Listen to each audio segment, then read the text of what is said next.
Let's just get straight into it. First topic of the panel today is, did Spurs get lucky? Did the Spurs deserve to get 3 points on the weekend? We'll start with you, Perchy. No. I mean, if you're honest with yourselves, Simple as that. They absolutely battered us, didn't they? Let's be honest. And if it wasn't for us slipping, how much money did we slip to the referees to basically change some decisions? That was incredible. But honestly, I mean, I thought watching us against Everton. Apparently, was the worst those we brown played. paper bags were Paratici's last Spurs manager. Spurs and director. Brown paper bags floating about. I mean, it was, but yeah, no, I thought us playing against Everton was bad. That was, I think, genuinely, that was the worst game at home we've played all season, and we've had some shockers all season. We were terrible, and the wind just completely papered over the whole performance.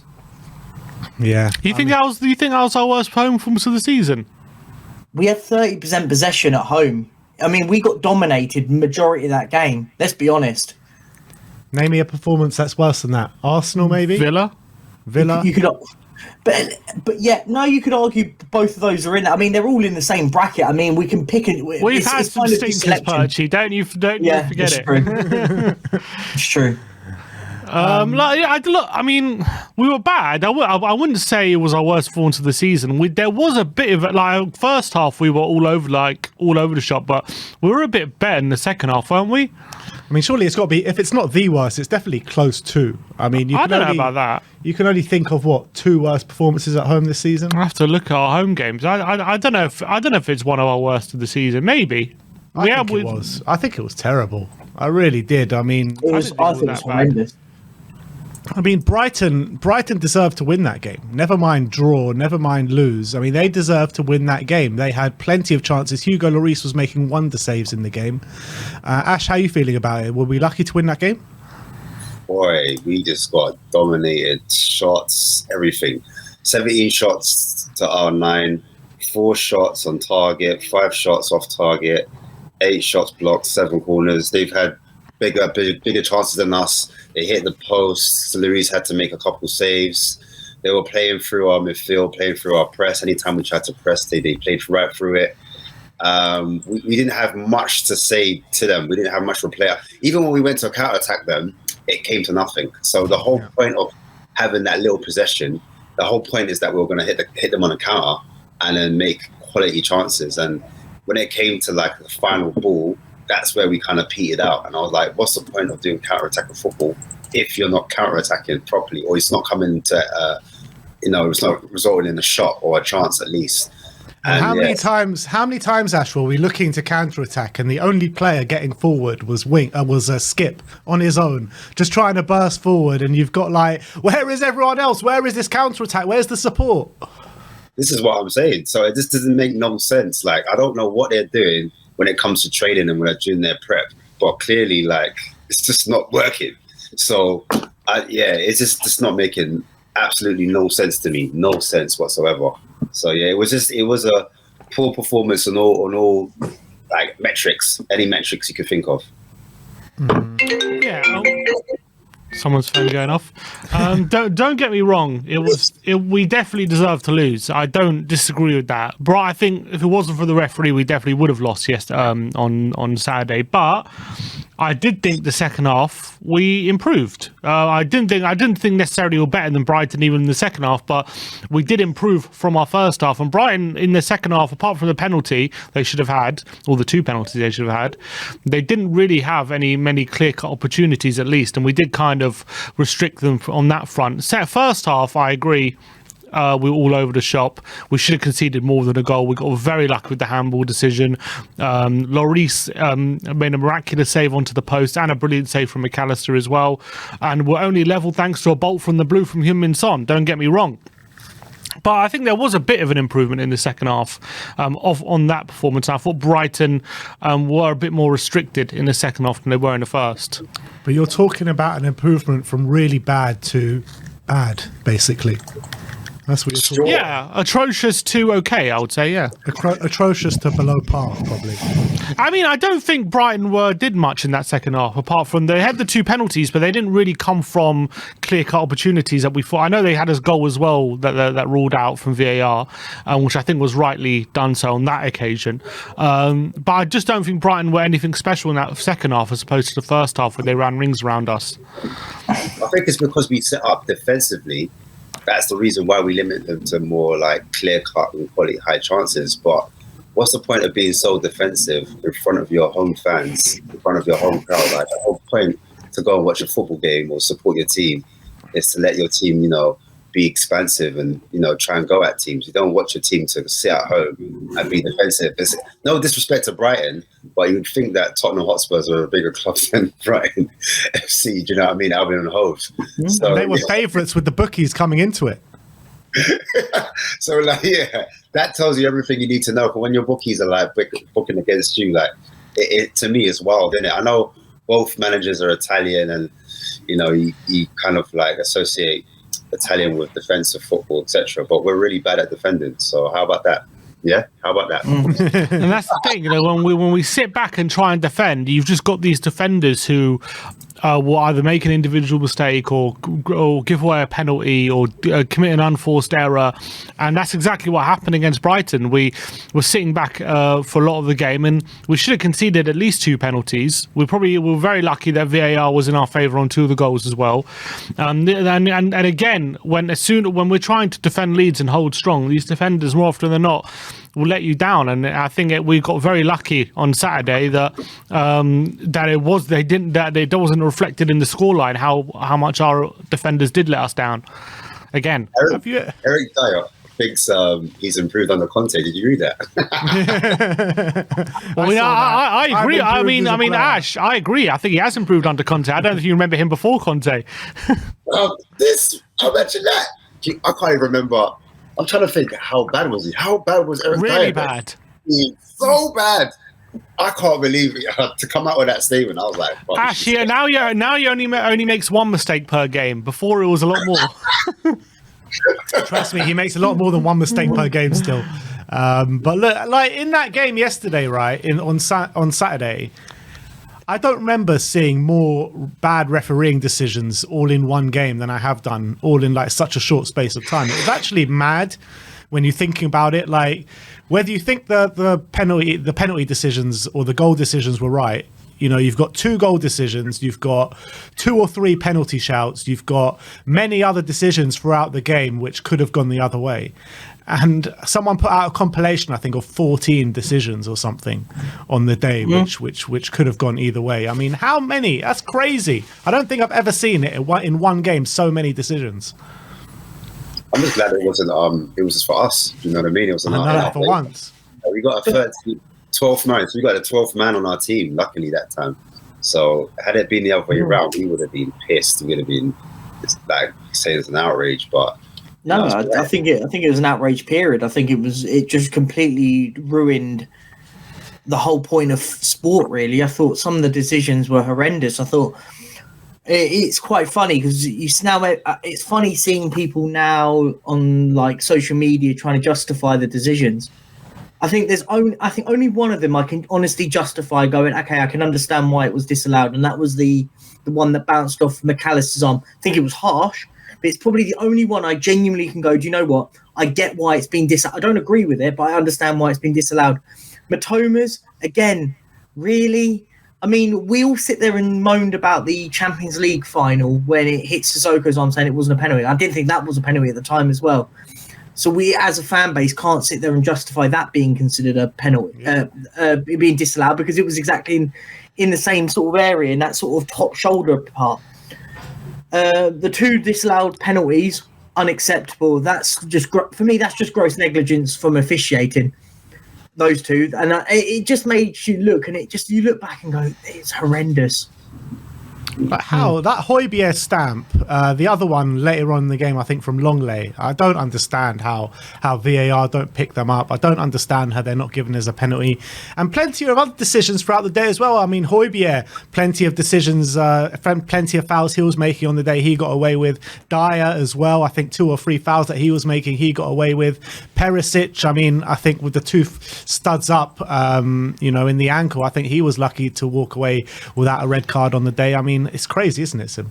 I have to agree. I think a lot of fans have the kind of attitude going after this game is like, Spurs have had their fair share of refereeing decisions against them in the past, so it's kind of like you win some, you lose some. There's no point people going up in arms about this when where was the apology when Sarr didn't foul the Southampton player and it was given a penalty in the last minute? There was no apology from the PHMOL from that one. But I have to agree that in this particular game, it was definitely an outlier for the amount of decisions that went against Brighton, which probably shouldn't have. It was pretty ridiculous. I do think a lot of the ones you're talking about there, like the fouls and stuff, a lot of them both were 50-50, but I think the penalties and the goals, they were pretty blatant. And that is unacceptable from a refereeing point of view. And it's all well and good us, just celebrating the win and saying, you win some, you lose some. But next week that could be us with the level of officiating at the moment in the Premier League. So I think it is right that it's called out, even from Tottenham fans. And to be fair, I think most Spurs fans have been right in saying that they agree that a lot of the officiating was a bit disgraceful in the Brighton game. And I think they've been right to call it out. And because I think we should hold these officials more to account as opposed to giving them a pass and saying, well, we get bad decisions, so it doesn't really matter if Brian got a bunch of bad decisions because we get some too. I think it's right that Spurs fans are acknowledging that it's not fair, the amount of decisions that Brighton got against them, against us. And even though we got 3 points and we'll take it, I think on the day it was pretty disgraceful, let's be honest, the officiating. And they only apologised for one decision. They could have easily apologised for a number of others, the PGMOL. So we got very, very lucky on the day. But I guess the question is, as much as we got lucky, could it be a turning point? Could we maybe gain some momentum or feed off that kind of result or performance? Or is it just going to be business as usual next week against Bournemouth? Are we going to go back to, I say back, are we just going to carry on with these poor performances? Ash, you want to take this one? I think it's with Spurs, this is what I said when I came on the show before. I said we'll probably win this game. It's because Tottenham will do this. They give you like a glimmer of hope. And as soon as you start like, oh my days, we could get top. Yeah, they snatch it from you, right? They just do that. So that they just toy with us. So I wouldn't be surprised now. Games that we're meant to win, we start drawing. And then even when the opportunity's there, just like Southampton, we could have been third if we won that game. Everton again. If we won that game, we could have been third. We've had ample opportunities to go and be third because there's only 3 points between us and third, and then behind us is 6 points. So looking at it, you're like, right, why are all the Spurs fans moaning for? Like, we're in a great position, but obviously we're in it. So we're seeing the dreadful performances. We're seeing the woeful lack of desire from the players. Do you understand? So, and then every time we've got an opportunity, we just somehow managed to step on a banana skin and slip up. So again, I don't expect. You know what? We probably could beat Bournemouth. We probably could go and beat them. But performance-wise, what's going on off the pitch and what's going on the pitch, both of them look very, very bleak and very negative. And that just spills out into the players because the energy at Spurs at the moment is quite low. Even when we were winning, even when we weren't losing at Brighton, but everyone was singing Levy out and people singing out Pochettino, do you know what I mean? So that just basically tells you the state of where the club is at, like mentality wise, and the players can hear it as well. So if the players can hear it, they're very much aware of what's going on. So they're going to be trying their hardest to change that against Bournemouth. But like I guarantee you, like when it comes to Newcastle at St James's Park, when it comes to Anfield, like playing at Liverpool, you know, you just know what Spurs is going to turn up. Do you know what I mean? And it's very hard to watch a team with 35% or 30% of the ball at home. Do you know what I mean? Can you imagine playing Bournemouth and having like 30% of the ball? I can't believe that. I can imagine it. It's not even a joke. You think I'm joking? Honestly, I think it's wow. It's not a joke anymore, is it? No, it's terrible. It's terrible. And so, like, as a bottom team, you must think, oh, we've got a chance against Tottenham. Let's have a go. Do you know what I mean? If I was a manager at any other club, I'd be like, they're going to give us the ball. So let's just have a go. You know what I mean? Give it a go. Yeah, agree. And the defenders and the midfield, they're going to be nervous. They're going to think, oh, man, it's 60, 70 minutes. Even Kane come out and said, like, you know, sometimes we're just trying to grind out results. Like, what kind of talk is this? Grinding out results? Huh? Are you not meant to be, like, dominating and winning games and trying to be front-footed? And no, he says, like, look, we tried to score and then we just tried to hang on. That's the reason why we dropped points against Southampton, because we were just trying to hang on. That's the reason why we conceded so late against Everton, because we're just trying to hang on. And as fans, we're sick of it. We've had enough. And that's why a lot of fans are giving up their tickets. There's not a lot of interest in Spurs at the moment. And you're getting fans singing out Pochettino, because those were the days where we were actually half decent. Do you know what I mean? And we're just... And that poll that come out the other day about from the Athletic, you know, style over trophies, you know what I mean? That tells you everything you need to know. Like, fans to say, like, oh, you know what? I just don't even care anymore. I just want I just want my good attacking football back. And then hopefully maybe we'll get a trophy, because we suffered for so long under Mourinho. We didn't get the trophy. We know why. And then we were like, okay, cool. Nuno came along. Obviously, we don't get the trophy there.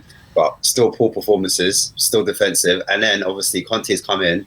And then again, it's like 3 to 4 years without a trophy. And we had win now managers, but yet we don't have anything to show for it. So you can't have a win now manager and no trophy. And the football's terrible as well. Like, come on, pick a struggle. Come on, please. Like, you know? We don't pick struggles here at Tottenham. We don't pick struggles. Exactly. Troubles pick us. We can have it all, Ashmatic. Why can't we have it all? Exactly, that's what we want. We can have it all, but I think that's why fans are saying we want the style first, because they assume if the style was good, then the trophy eventually will follow. Do you understand? And we wasn't that far away from that kind of trophy or winning from when Poch was there, and I think that's the reason why certain fans, not all fans, some fans were calling for that. Yeah, and look, there was nothing at all in that performance that can tell me that we can go on a run and we can really make a sniff at this top four. I mean, you're looking at it now, 8 games to go, 4 home games, 4 away games. Those 4 home games, Bournemouth at home, Man United at home, Palace at home, and Brentford at home. I mean, we may be able to fluke a few wins there, but I can't see us fluking any wins, maybe 1 or 2 away from home. And the only way wins are coming is if we're fluking them at the moment. That's the problem. So, do you know what it is? I don't even think it's fluking wins at the moment, because we don't play very good. We don't fluke them. It's as long if Harry Kane plays 10 out of 10, we win a game of football. And I don't actually think it's fluking. It's unless Harry Kane is playing out of his skin, we don't win games. But you guys know this. I've been on your channel and stuff before and stuff, and going on. We don't play well. But unless Harry Kane plays well, we don't win games of football. And it was like that on the weekend, weren't it? Yeah. Yeah, that's absolutely right. And it's case in point on Saturday, Kane had a very good game, and it was the way we won is 2 just individual bits of quality, like great finish from Son out of the blue. It was a fairly good team move again for the second goal, but it was more a great finish from Kane on the edge of the area, even though he had good time and space. Brilliant finish, and that outdid all of Brighton's good work without playing through us. All that good football. It's like we didn't need that. We just need 2 individual bits of quality, but that's how we're going to do it. And a few refereeing decisions. That's what mention that one. Forget it, for putting that aside for a sec. That's essentially how we're going to win these games, just hoping the defensive mistakes don't cost us as much as they should, and are relying on those bits of individual quality from those 2 players to get us out of jail, essentially. But they are that good that maybe that could be enough. Who knows? I mean, unlikely so, given how bad our defenders are. And that was even on show on Saturday. But Kane and Son, if we're going to have any chance of sneaking in that top 4, it's going to be on them. 100%. Of course it's going to be on them. And then that's the bare minimum we need is Kane and Son to be producing for us every single game. We need our defence to stand strong. We need to not stop bottling in it in every single away game. I mean, we need a lot of things to go for us from now to the end of the season if we're going to make this top four, in my opinion.